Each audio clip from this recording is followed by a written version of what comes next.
나에게 또 다른 길이 열리지 않을까라고 남는 후회는 한 일이 아니라 사실 하지 않은 일이죠. 남들이 다 한 경험은 그렇게 매력적인 경쟁력이 될 수 없습니다. 할까 말까의 순간이 있다면 하는 게 맞아요. 한 번도 시도해보지 않았던 친구에게, 늘 5천만 원짜리에 만족하던 친구에게 내년에 40억짜리 하라고 기회를 주지 않죠. 한 번 성공하잖아요. 그럼 두 번째 성공은 훨씬 더 가까이.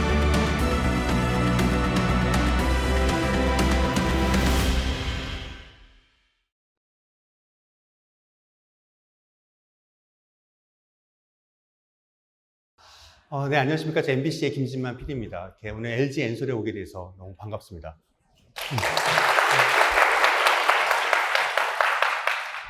요즘 너무 잘 나가는 기업이라서 얼마나 잘 나가는지 한번 보고 싶었습니다. 오늘 또 기사가 났더라고요. 현대차하고 조지아에서 큰 배터리 회사를 짓는다고 들었습니다. 좋으시겠습니다. 회사가 잘 나가니까. 여러 가지 환경적인 이슈도 있고요. 또 반도체보다 배터리가 이제 더 큰 시장이 될 수 있으니까 여러분들은 좋을 겁니다. 문득 그런 생각이 듭니다. 그렇다면 한번 올해 말에 다큐를 같이 해보면 어떨까? 그 다큐멘터리 좋아하십니까? 거짓말입니다.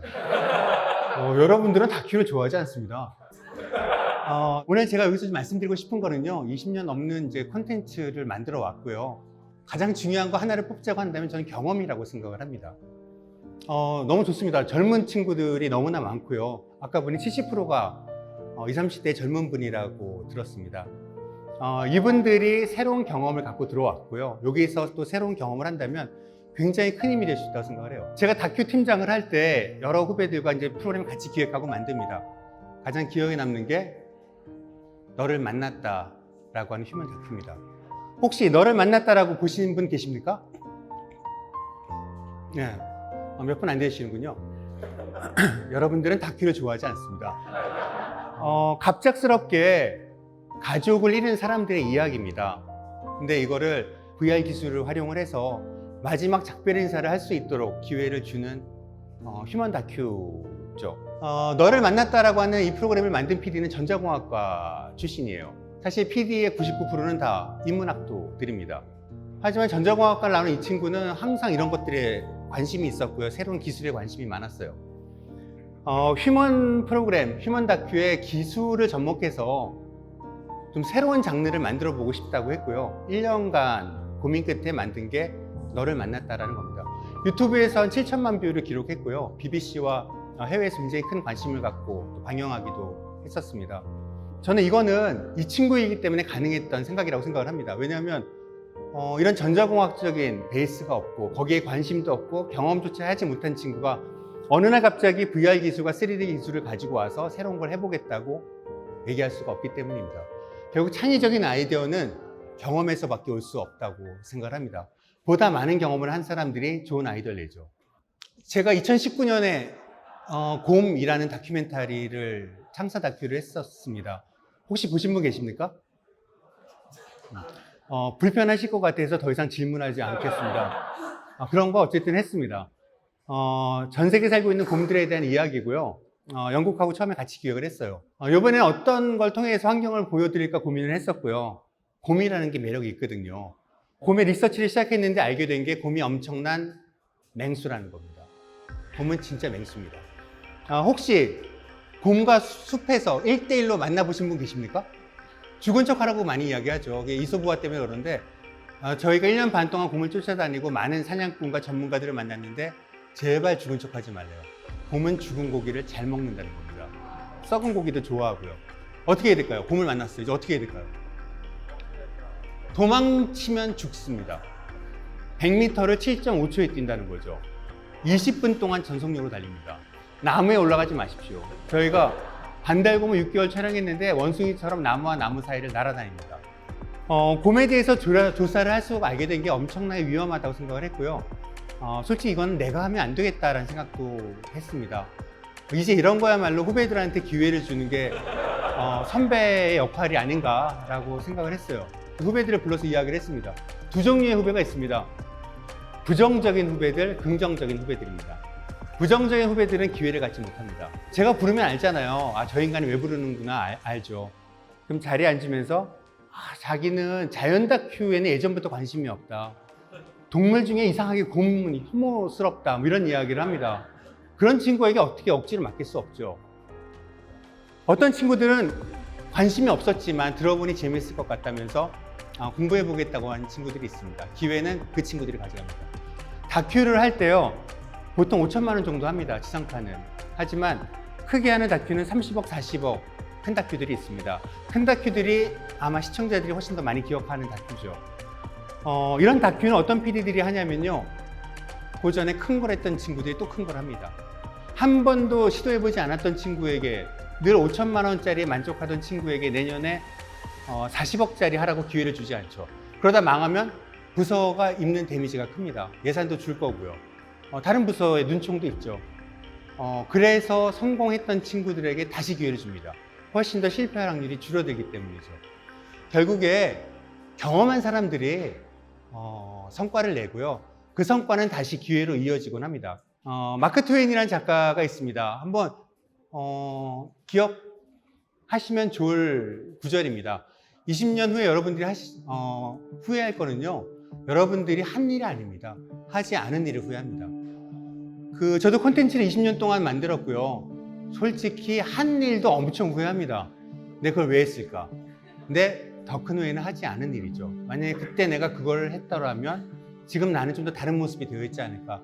나에게 또 다른 길이 열리지 않을까라고 남는 후회는 한 일이 아니라 사실 하지 않는 일이죠. 자, 그럼 이런 위험한 곳을 왜 가느냐? 팀장이 시켜서 많이 갑니다. 처음에는. 그런데 하다 보면은 가슴 설렘이 분명히 있습니다. 어떤 일을 할 때요, 억지로 하는 것과 가슴 설레서 한번 해보고자 해서 하는 거는 엄청나게 큰 결과적인 차이가 있습니다.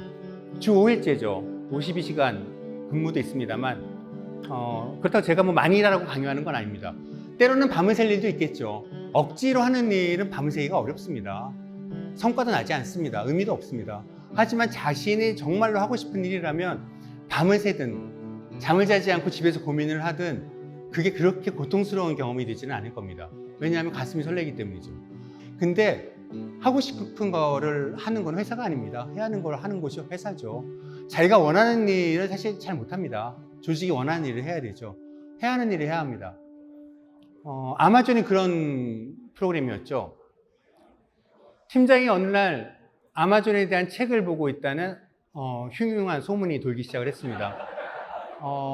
그 사람이 아마존에 대해 관심 갖고 책을 본다면 50명 중에 하나가 끌려갈 수 있다는 얘기죠. 최대한 팀장과 말을 섞지 않고 멀리 거리를 유지해야 됩니다. 그렇게 팽팽하게 되게 긴장감 있게 지내다가 선배 한 명이 용감하게 손을 들었습니다. 자기가 하겠다. 5천만 원짜리가 아니라 이제 10억, 20억의 큰 프로그램을 하면 시청자들의 기억에 남는 건 되게 좋은 일이니까요. 이렇게 PD들이 큰 프로젝트를 하면 대부분 샘내하고 질투하고 뒤에서 욕을 합니다. 하지만 아마존 때는 49명의 PD들이 다 진심으로 가서 축하를 해줬습니다. 잘 결정했다. 이거는 형한테 딱이다. 우리가 회사 내에서 도울 수 있는 건 뭐 발벗고 나서겠다 라고 해서 다 끝난 줄 알았죠. 근데 한 일주일 정도 후에 그 선배가 팀장한테 못하겠다고 이야기를 하더라고요. 가족들이 너무 반대한다. 특히 딸이 아주 난리가 났대요. 반대가 심해서. 이제 다시 49명의 PD들이 팀장과 밥도 먹지 않고 멀리 거리를 유지해야 했습니다. 근데 그날 기억나는 게 팀장과 마주쳤는데 복도에서 사무실 들어갈 때 팀장이 나오길래 뒤돌아서서 갈까? 라고 생각을 했었는데 그럼 이게 자연스러운가? 여러 가지 고민 속에서 갑자기 팀장이 오더니 저한테 야, 너 딸이 있냐? 그러더라고요. 그래서 딸이 없어요 라고 했더니 이야기를 해보자. 그래서 1시간 넘게 이야기를 들었어요. 아마존에 뭐가 있고 뭘 찍고. 그래서 고민 끝에 그냥 하겠다고 했습니다. 할까 말까의 순간이 있다면 하는 게 맞아요. 그러면은 경험이 쌓이고요. 경험이 쌓이면 또다시 기회가 만들어질 수 있죠. 이 아마존이라고 하는 프로젝트는 이제 15억짜리의 프로그램이었습니다. 해야 하는 일이었어요. 그냥 단순히 이거는 팀장이 시키니까 그래 한번 해보자 라는 이제 마음가짐이었고 좋아하는 일이 아니죠. 설레지도 않았습니다. 그런데 좋아하는 일이 된 방법이 있었습니다. 뭐냐면 조회라는 원시 부족을 만날 수 있는 기회가 생겼기 때문입니다. 그동안 아마존의 부족민들은 한국에서 찍을 때 대부분 다 100% 문명이 들어간 아마존 부족입니다. 아마존 부족은 그렇게 가슴 뛰는 부족이 아니죠. 하지만 마침 그 해에 원시 부족을 촬영할 수 있는 기회가 생겼기 때문입니다. 그 조회적으로 찍는 순간은 사실 그렇게 힘들지도 않았어요. 왜냐면 너무나 매력적이고 이것이 나가면 사람들에게 어느 정도 이슈가 된다고 생각이 들었기 때문입니다. 해보고 싶은 일이 되죠. 설레는 일이 되면은 그렇게 힘들지가 않습니다. 물론 촬영을 하는 과정에서 되게 고생들을 해요. 뭐 곤충 때문에 또 벌레 때문에 굉장히 고생을 합니다. PD숍에 있는 PD와 다큐에 있는 PD를 서로 교대를 시키면 어떤 일이 발생할까요? 아무 일이 발생하지 않아요. 왜냐하면 조직원은 교체할 수 있기 때문입니다. 남들이 다 한 경험은 그렇게 매력적인 경쟁력이 될 수 없습니다. 남들이 해보지 않은 경험을 한 사람들, 특히 고생을 해본 사람들이 저는 경쟁력을 가진 사람들이라고 생각을 해요. LG 엔솔이 뭐 미국에도 만들겠지만 또 많은 곳에 아마 배터리 공장을 또 짓기 시작을 할 겁니다. 때로는 험한 환경이 될 수도 있고요. 저는 가시는 게 맞다고 생각합니다. 남들과 다른 경험을 먼저 해본다는 거. 그것이 경쟁력을 얻고 대체할 수 없는 사람이 될 수 있는 길이라고 생각을 해요. 이런 경험이요, 결국에 선순환을 이룬다는 겁니다. 이런 경험이 좋은 아이디어로 쌓이고 그것이 다른 기회를 주고 또 다른 경험을 하고 그러면요, 한 번 성공하잖아요. 그럼 두 번째 성공을 훨씬 더 가까이 있습니다. 첫 번째, 특히 이제 젊은 친구들이 신입사원들이 뭔가 해보고자 할 때 회사는 도와주지 않을 겁니다. 거기에 드는 비용과 시간과 사람을 주지 않죠. 검증되지 않은 친구죠. 시험에서 검증이 됐지만 일에서는 검증된 친구가 아닙니다. 하지만 어떻게든 첫 번째 프로젝트를 성공하잖아요. 그럼 두 번째 성공은 훨씬 더 가까이 있습니다. 왜냐하면 이제 회사가 인정하고 주변에서 인정을 하면 거기에 대한 도움을 받기 시작을 합니다. 시간을 받고 비용을 받고 사람을 받을 수 있어요. 그럼 두 번째의 성공은 훨씬 더 가까이 있을 수 있습니다. 그리고 그것까지 성공시키면 세 번째의 성공은 더더군다나 가까이 있을 수 있습니다. 이 모든 것들은 결국에 경험과 사람의 모든 걸 좌우한다고 생각합니다. 여기까지 좀 마무리하고요. 아까 말씀드렸던 거 MC 도와달라고 한다는 거는 농담이 아닙니다. 프로그램을 같이 하면 굉장히 좋겠다라는 생각이 듭니다. 감사합니다.